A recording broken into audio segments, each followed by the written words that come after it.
I love the moon. So today I'm going to show you a bunch of pictures that I've taken of the moon and bring you along a journey as I dodge tropical storms and giant mosquitoes to get yet another picture of our nearest celestial object.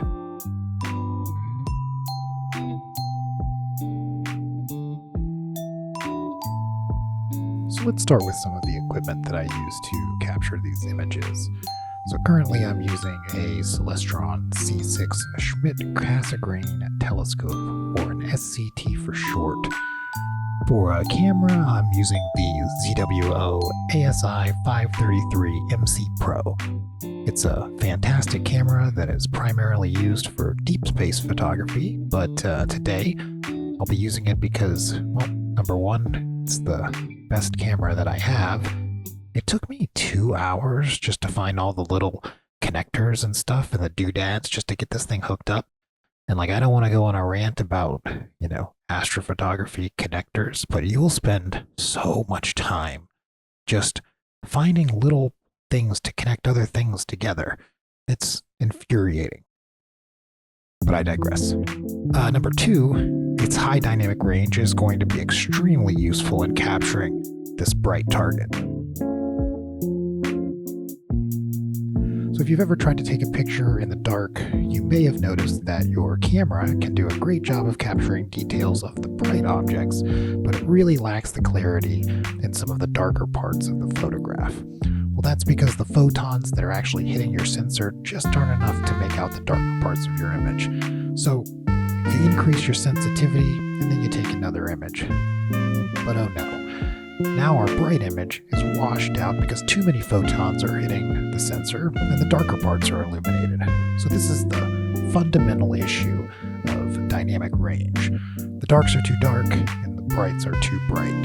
So some cameras, especially those made for astrophotography, are specially tuned for these conditions.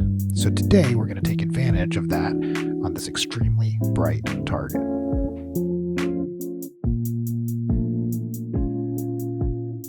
So it's about now that you're looking at my camera and my setup and you're asking yourself, hey, where am I supposed to see the image through all of this? Right. And that's where things get a little bit more complicated. So for this particular camera, there's no actual display. It is fed directly into a computer, which I do keep attached to my telescope. I remote in and connect to it remotely, and I can display the image that way. So it makes things a little bit more difficult. It makes things a lot more difficult. This is a huge step to go down this path. If you're in the DSLR world, or you have a DSLR camera and you're very comfortable with that and you can take pictures of the moon, do that. Don't go down this path. But if you're a masochist and you really enjoy being miserable all the time, then you should get yourself one of these dedicated, astrophotography cameras that you can only view through a computer, and it will make your life miserable, but the images will be great.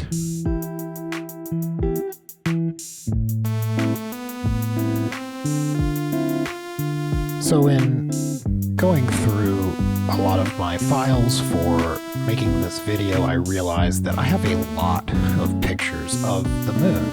I have taken tons of pictures. It is by far the most photographed, picture of a space object that I have taken. It was one of the first things that I took a picture of, and I really enjoy it. There are people that don't enjoy lunar photography. I totally get it. May not be your cup of tea, but for me, I really just always enjoy looking at the moon. I love looking at the moon through a telescope. I have built a telescope just so that I could look at the moon, and it's my favorite telescope to look through to see the moon. It is amazing during the first quarter. The full moon is a lot less exciting. Don't believe the hype. Look at the moon during the first quarter during a, crescent moon. I just think those are just phenomenal. You can see the craters, you can see the mountains on the moon. And they're huge, they're giant. They will blow your mind. Me personally, when someone sends me a picture of the moon, I love it. I love to see your pictures of the moon. If you send them to me, I will enjoy them. So it's a great place to start.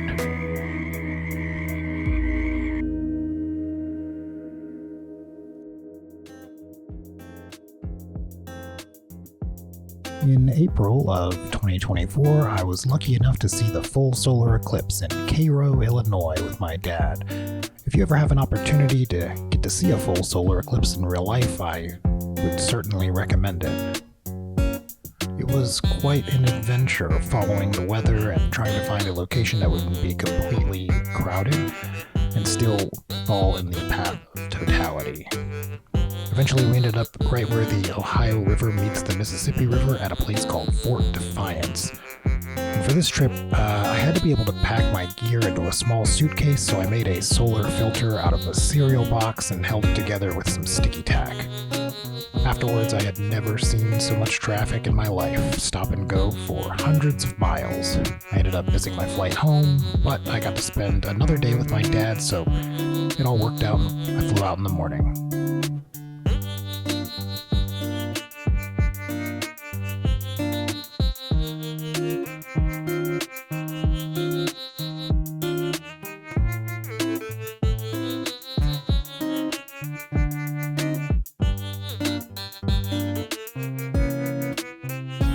So after many cloud-filled nights, I finally got a nice clear sky, and you can see in this time lapse that actually some of the clouds just disappear, some of them just manifest out of nowhere, so that makes things a little bit challenging. In my setup, you will see that I am pointing my telescope towards Polaris. I don't have a clear sight of Polaris, but I have a pretty good idea of where it is in the sky, and so I align my telescope north, and I'm going to do a drift alignment. I'll show you a little bit of what a drift alignment is once I show you the actual interface that I'll be using to see the image. So here you can actually see the interface that I'm using to view the image of the moon. It's a live view. It's actually pulling in a pretty low frame rate.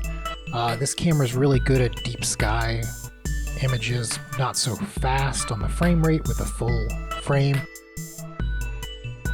So you can get a good view of focusing from here, and you can actually take your video from here. What we're going to do is take a video, and then we're going to select frames from that video and then combine those frames together to get our final image.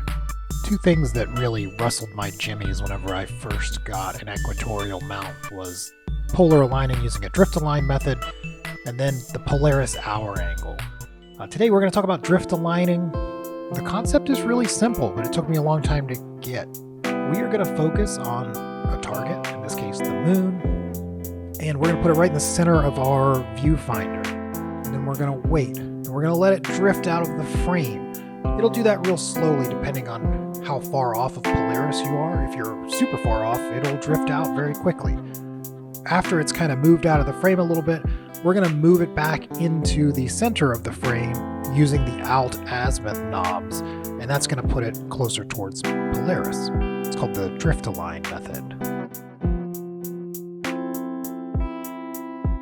After some post-processing, this is my final image. I really enjoy the sections along the terminator of the moon, that line of delineation between sunlight and shadow. It's really where you get the most contrast between the mountains and the craters, and you can see the most detail between the different elevation changes on the moon. I wanted to thank you all for joining me and coming along with me on this journey. If you enjoy it, please let me know in the comments. Also, if there's something else that you are curious about, drop it in the comments as well. I'll do my best to answer.